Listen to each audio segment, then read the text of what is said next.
વડોદરા મહાનગરપાલિકાની રિવ્યુ બેઠકમાં વિકાસના કામો અને પ્રી મોન્સૂન કામગીરીની સમીક્ષા. વડોદરા મહાનગરપાલિકા ખાતે મ્યુનિસિપલ કમિશનર અરુણ મહેશ બાબુની અધ્યક્ષતામાં રિવ્યુ બેઠક યોજાઈ હતી. બેઠકમાં શહેરના વિવિધ વિકાસ કામો તેમજ પ્રી મોન્સૂન કામગીરીની વિસ્તૃત સમીક્ષા કરવામાં આવી હતી. દર મંગળવારે યોજાતી આ સમીક્ષા બેઠકમાં વોર્ડ ઓફિસરો સહિત વિવિધ વિભાગોના અધિકારીઓ ઉપસ્થિત રહ્યા હતા.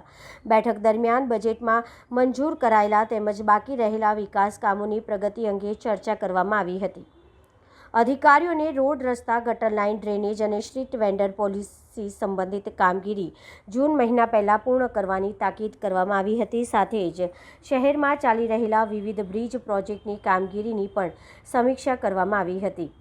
બેઠકમાં નવલખી કમ્પાઉન્ડ, મંગલ પાંડે બ્રિજ અને ચેતક બ્રિજના કામો વહેલી તકે પૂર્ણ કરવાની બાહેધરી આપવામાં આવી હતી. અન્ય બ્રિજોના કામો પણ આગામી 1 વર્ષની અંદર પૂર્ણ કરવામાં આવશે તેવી માહિતી અધિકારીઓએ આપી હતી. પ્રી મોન્સૂનની કામગીરીને ધ્યાનમાં રાખીને રોડ અને પાણી વિભાગના અધિકારીઓ સાથે ખાસ ચર્ચા કરવામાં આવી હતી. ઉપરાંત વિશ્વામિત્રી નદી કિનારે ચાલી રહેલી ગેબિયન વોલની કામગીરીની સમીક્ષા પણ બેઠકમાં કરવામાં આવી હતી. આ સિવાય સુરસાગર તળાવ ખાતે યોજાનારી મહાઆરતી, માંડવી વિસ્તારમાં ટેકનિકલ કારણસર વિલંબિત કામો તેમજ સૂર્યનારાયણ મંદિર અને લાલ કોર્ટ જેવી હેરિટેજ ઇમારતોના કામો અંગે પણ ચર્ચા કરવામાં આવી હતી.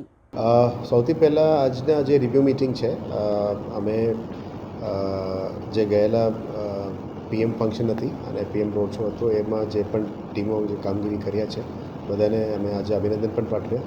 સાથે સાથે આજે અમારા સાથે ટીમ મેમ્બર તરીકે નવા ડેપ્યુટી મ્યુનિસિપલ કમિશનર અક્ષય આપણા સાથે જોઈન કર્યા છે. એમને પણ વેલકમ કરીને આજનો કાર્યક્રમની શરૂઆત કરી છે. આપ જાણો છો કે અત્યારે સ્વચ્છ સર્વેક્ષણ ઉપર અત્યારે ભાર મૂકીને સ્વચ્છતાની ઉપર નંબર 1 પ્રાયોરિટી આપણે આપી છે. એટલે આવતીકાલે કદાચ વન ડે વન રોડનું એક સાઉથ ઝોનમાં પણ અમે કરવાનું પ્લાનિંગ કરી રહ્યા છીએ. આવનારા દિવસોમાં ગોત્રી તળાવને પણ એક સફાઈ ઝુંબેશ અમે લેવાના છે, કારણ કે ઘણા દિવસોથી એનું પણ ગંદકી અત્યારે વધી રહ્યા છે.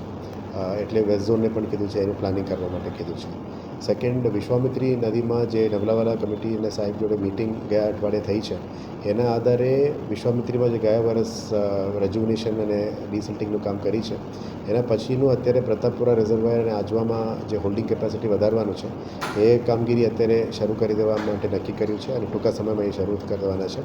સાથે સાથે બ્રિજેસમાં સ્ટ્રેન્થનિંગનું જે કામ છે બ્રિજમાં, એ સ્ટ્રેન્થનિંગના કામમાં લગભગ 12 જગ્યામાં નક્કી કરવામાં આવ્યું, પણ મોન્સૂન્સની સમય પણ આજે આવી રહ્યા છે અને ફંડ્સ પણ આવી રહ્યા છે. એટલે 5 જગ્યા ઉપર અત્યારે ગેબિયન વોલ્સ અને સ્ટ્રક્ચર્સ મોનિટર કરવા માટે નક્કી કર્યું છે. આવતીકાલે વિઝિટ પણ છે.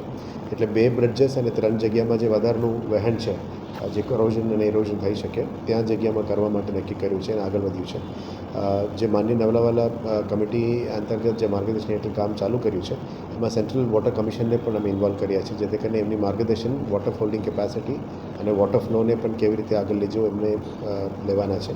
અને આવનારા દિવસોમાં જેરી, જે Gujarat environment engineering research institute છે, એમને પણ સાથે રાખવાના છે કે જે પણ ડિઝાઇન્સ છે, જે પણ મોનિટરિંગ છે, થર્ડ પાર્ટી ઇન્સ્પેક્શન અને મોનિટરિંગ તરીકે આપણે એક સ્ટાન્ડર્ડ ગવર્મેન્ટ ઇન્સ્ટિટ્યૂટ પણ જોઈએ. So this has been included. એટલે આવનારા દિવસોમાં ગેરી અને વોટર કમિશન પણ આપણા કામ મોનિટર કરશે. અને ગયા વર્ષે આપ જાણો છો કે IIT રૂડકીની ટીમ આવી હતી, એમને પણ ફરી બોલાવવાના છે. એટલે વિશ્વામિત્રી મેનેજમેન્ટમાં જે પણ સજેશન્સ એને લેવાના છે એ પણ અમે લઈશું. અને વિશ્વામિત્રીમાં જે પરમનન્ટ સોલ્યુશન માટે જે ઉપરવાસમાં જે ડાયવર્શન કેનાલ છે, એના માટે પણ લેન્ડ એક્વિઝિશન અને ડાયવર્શન કેનાલ માટે રાજ્ય સરકારમાં અમે પ્રપોઝલ મોકલી રહ્યા છે, જેથી કરીને લોંગ ટર્મ સોલ્યુશન અને વન ટાઈમ સોલ્યુશન થઈ શકે એમ છે અને એ કરવાનું છે.